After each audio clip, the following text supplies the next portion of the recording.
What does 2024 have in store? Well, we know that competition is only going to increase this year, which means that you are going to need to be smarter than ever before about the strategies that you implement and where you spend your energy and your time and your focus.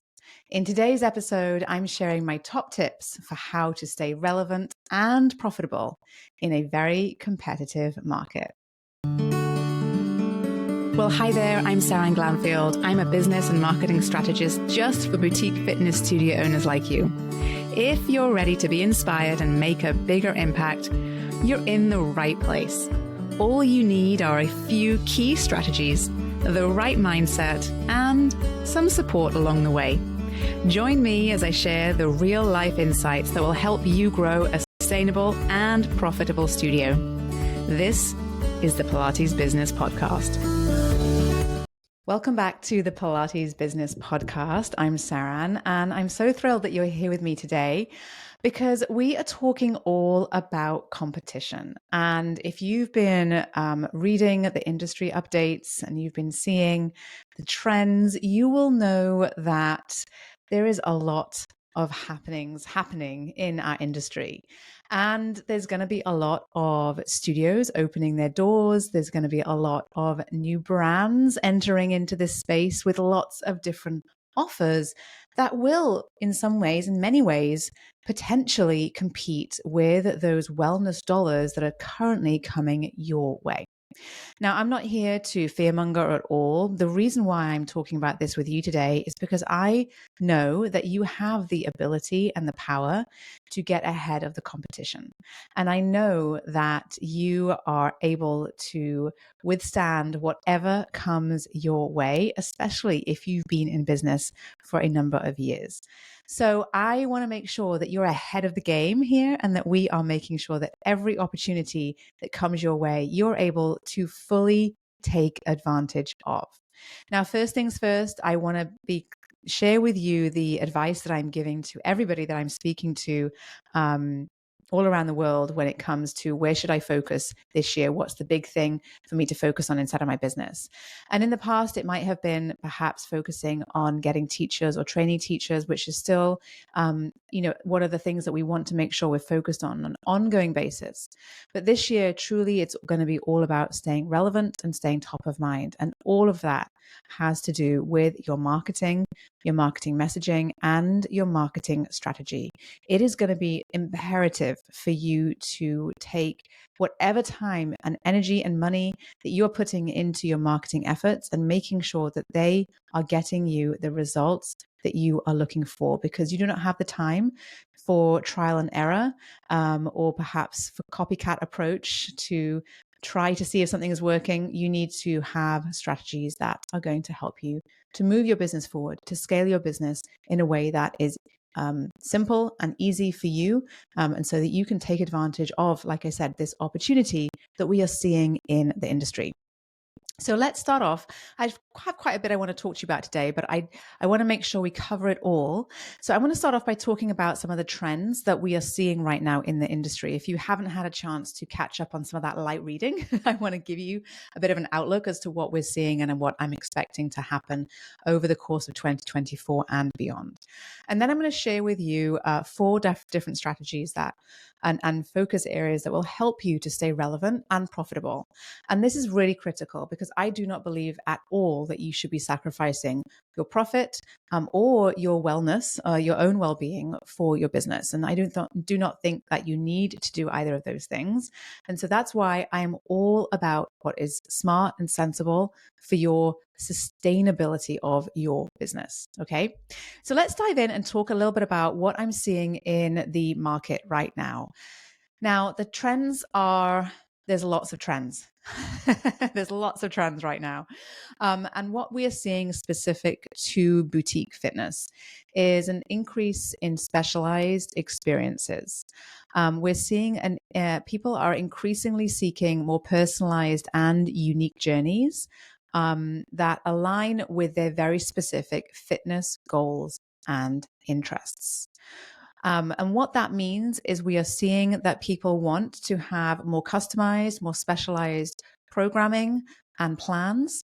And with the rise and interest in the wearable tech that we know we're all wearing and all using, and sometimes maybe more than one type of device at any one time, we know that people are interested in knowing more about their bodies, their recovery, their sleep, their energy, and so on.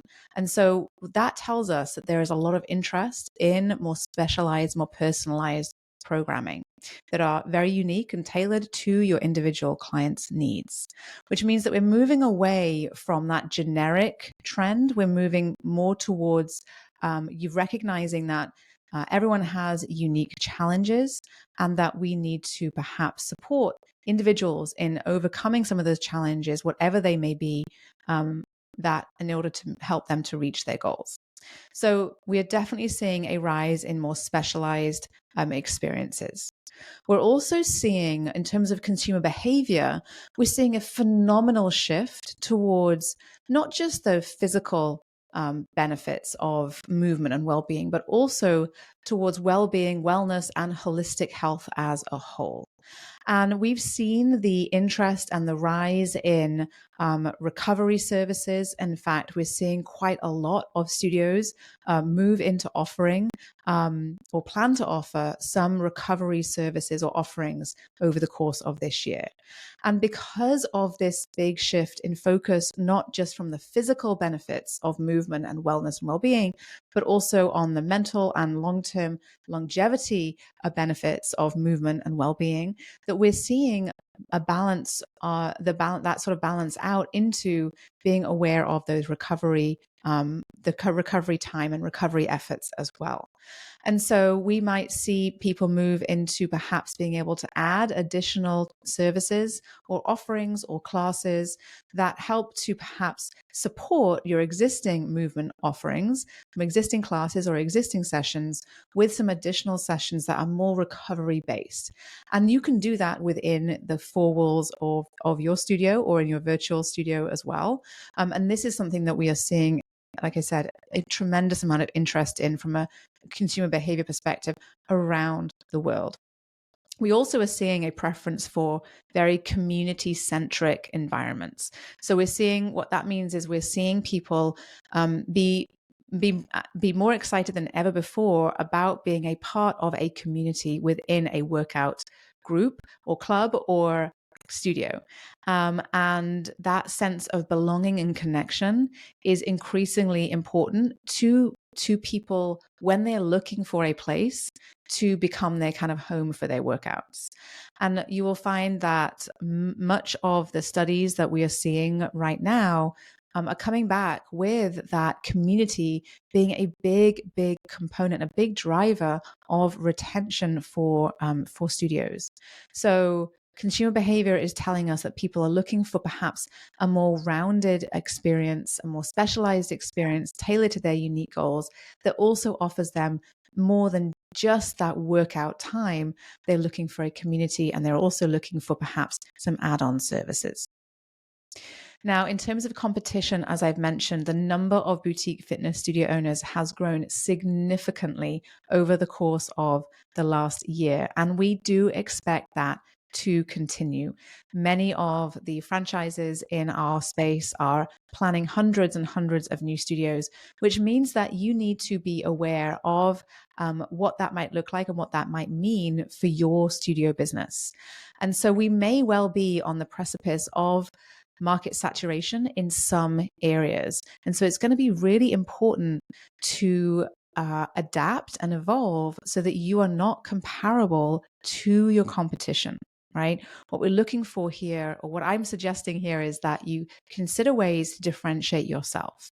And that will always start with your marketing messaging and how you're interacting and engaging with your community, and what you're telling them about your studio, and that you're telling them things about your studio that makes it such that it stands out amongst the competition and is not commoditized, and that it is not comparable.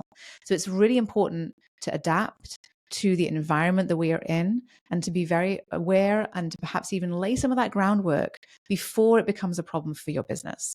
So marketing messaging and investing in developing your messaging and articulating what differentiates you from the rest is going to support your business in 2024.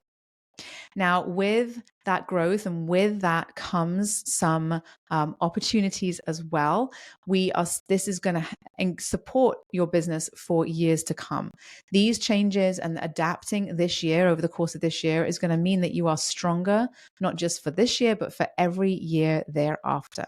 And there are ample opportunities in the industry right now, especially for those who are willing to adapt and create unique experiences, very special experiences for their clients, and those offerings that will really resonate with a specific client segments.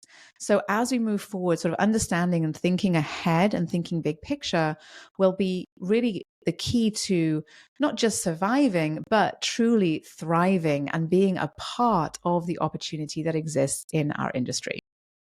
So when we think about wellness or well-being, what are the big trends right now? Well, I want to share just a few with you because obviously, you are in it, so you see it. But I want to share with you some of the bigger, larger data points that we're seeing right now. And I think one of the things that has come out of a lot of the surveys and research that has been done most recently is that fitness and movement is a higher priority than ever before. The number of people who consider movement and wellness important to them, or very important or extremely important to them, is higher than ever before. Over 60% of consumers that were surveyed said that they considered movement and well-being to be very or extremely important to them. And though that was tied also to services that help with healthy movement and longevity. So that is where a lot of those recovery services also come into play. And we know that very different generations, I talked on the podcast a few episodes ago about Gen Z and Gen X and millennials, and how all of the different kind of generations, I should say, or demographics of consumers see fitness and see movement and see their movement practice. And we're seeing it be such an integral part of not just the baby boomers and not just the millennials, but the Gen Zers and the Gen Xers as well. So we want to make sure that we are aware of that and considering how that might actually be supportive of our businesses. Now, longevity is another key, I would say, hot topic, right? Another sort of a keyword that we're going to see over and over again pop up and be in our world. And I think that this is a really wonderful thing, because I think that longevity really does open up the door to being able to offer services that are and offerings that are complementary perhaps to what you're already doing.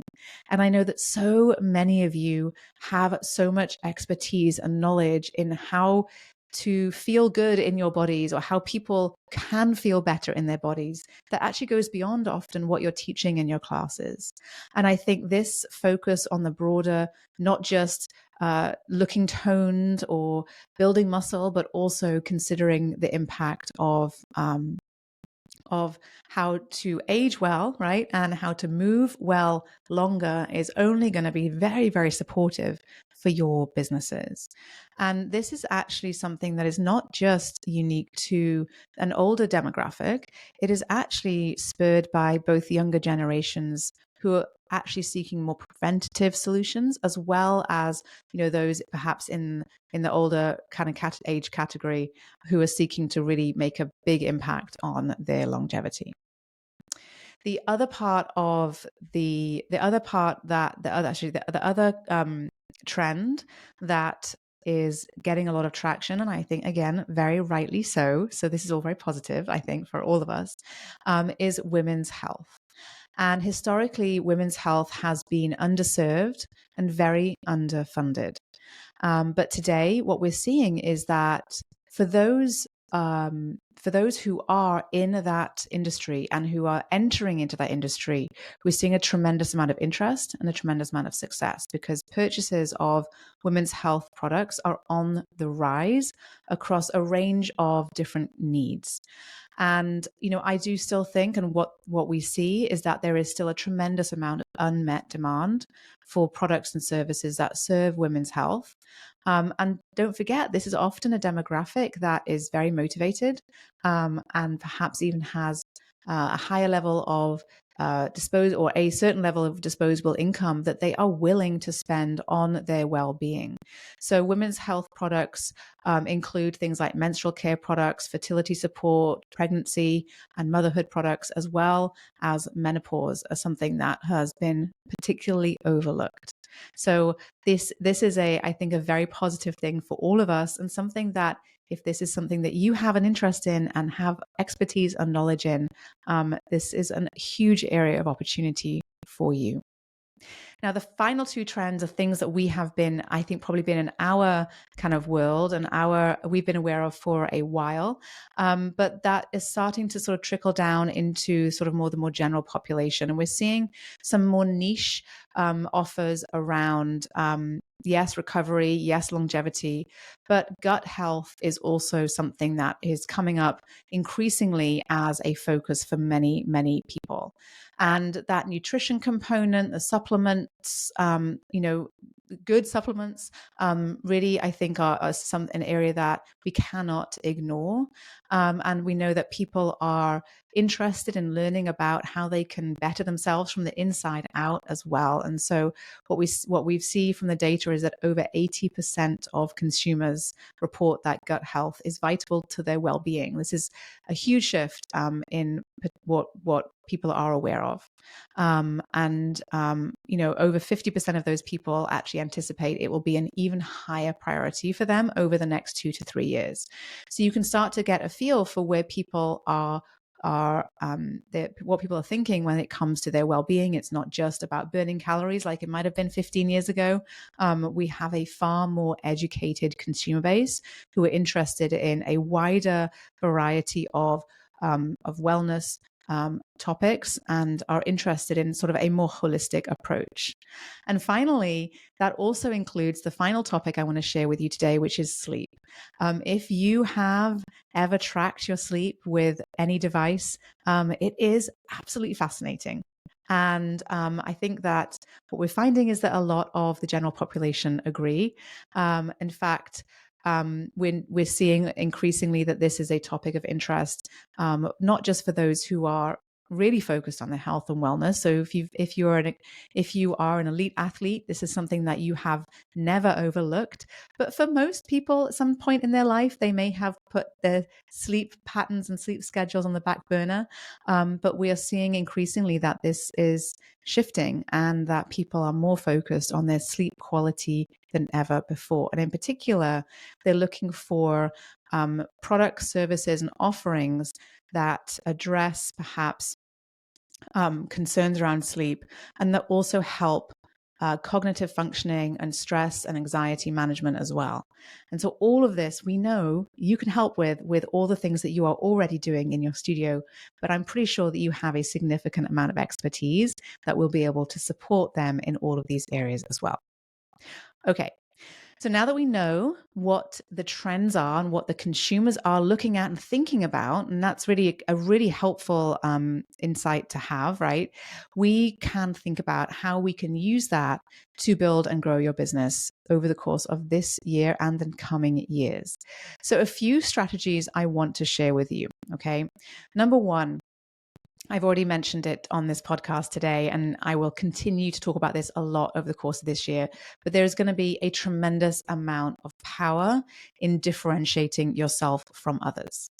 And if you haven't taken the time to invest in your marketing messaging and thinking about how you are describing your business, talking about your business, what words you're using to articulate what it is that you do in your studio, now is the time. Because one of the things you're going to have to do to stand out from the crowd in 2024 is to be able to articulate clearly what separates you from the competition. Okay. And that means that you want to be able to incorporate that unique identity for your studio in all of your marketing messaging so that your brand is something that stands out. And so you want to start by thinking about what unique skills or specialties or experiences that you offer your clients. And you also want to think about how you can perhaps be innovative around how you work with your clients and some of the offers that you share with them. Okay. Differentiation is going to be key to your success, but it will only support business growth if you're able to share what your differentiation looks like for your clients, as long as you're able to integrate that into compelling messaging across all of your marketing channels. Okay. So if inside of the four walls of your studio, you're doing some amazing things and it's very unique, but no one knows about it, that is not going to help your business to grow. What we need to be able to do is to define what it is that's happening and what separates you and distinguishes you from the rest of the competition, and be able to articulate that with stories and phrases and copy and content and language that can be integrated throughout the customer journey that supports your business growth, because it is attracting new clients in, the right kind of clients in, and they are sticking around for the long term. Okay. So we want to make sure that that marketing element is really dialed in. And that includes knowing and understanding your audience, so you know how to present that messaging to them. You also are going to want to make sure that you're developing a very strong online presence with that messaging. You cannot overlook that in this day and age. I'm sorry. You are going to need to be on social media and on email if you want to grow your business this year. Okay. And that leads me to content marketing, which is going to be an increasing, this is already, I think, often overlooked, I would say, for those people who are struggling with growing their studio. It's often because the content in their marketing is not compelling enough, does not resonate with their clients. And so combining that great messaging with fantastic content that showcases your brand and your values is really going to help you to make sure that what you do does stand out and is memorable. And you want to make sure that you're active in the right markets. You want to make sure that you are active in your local communities. If that's where your studio is, if you have a brick and mortar studio, you want to make sure that your local community knows who you are and where you are and what you can do to help them. Now, coupling that with retention efforts is going to be key as well, because retention is absolutely critical to your revenue growth. And we're seeing the impact of a strong community in your studio business as having a major impact on your retention. And that is something that we're going to see continue. And I think in this day and age where we are still seeing quite a lot of people working from home, doing a lot of online work, they may be missing some of that interaction. And, your studio is a place that people may go to get that. Okay. So you want to make sure you're building your community and have strategies for fostering a very supportive and inclusive environment. You want to make sure that you're engaging regularly with your community, both those who are already members of your studio, but also those who may not be yet. And you want to make sure that you're doing a lot of outreach and collaboration in your local community so that you can stay top of mind and visible. All of this will help to drive retention through the power of community. Now, we know that there is a lot of support for your business out there in the shape of studio management software, where there are lovely automations that make your time multiply, right? So we know that we want to I would love to see you be able to utilize all of those automations that you have available to you. And I'd like for you to do that in a way that, again, portrays your brand. So I don't want those automated emails going out if they sound like the automated emails of everybody else down on your street, right? We want to make sure that your emails are branded and they have the same tone that you have in your studio as well. So maybe this is a quick reminder for you to go and have a quick look through some of those emails. Make sure they represent your brand, your tone, and your values. And that will really help to reinforce and affirm that you are unique and different as well. Okay. So retention is going to be critical. We want to prevent client churn. We want to keep people active in their memberships. And that means you're going to have to work on that customer journey and on creating a very specialized experience for your clients. All right. And this is all about the details and making sure that at every touch point you are delivering value, that you are enhancing the perceived value of your services, and that you're implementing quality and very unique experiences. And, what I often see is that it's easy to perhaps overlook some of these smaller details, but they all add up to a tremendous amount of success when they are implemented effectively. Okay. So as we go into 2024, I hope that you are thinking big and thinking big picture, and that you are ready to take on everything that this industry has to offer you, and that you are excited as I am about what's in store this year. I've shared with you today just a few things to think about.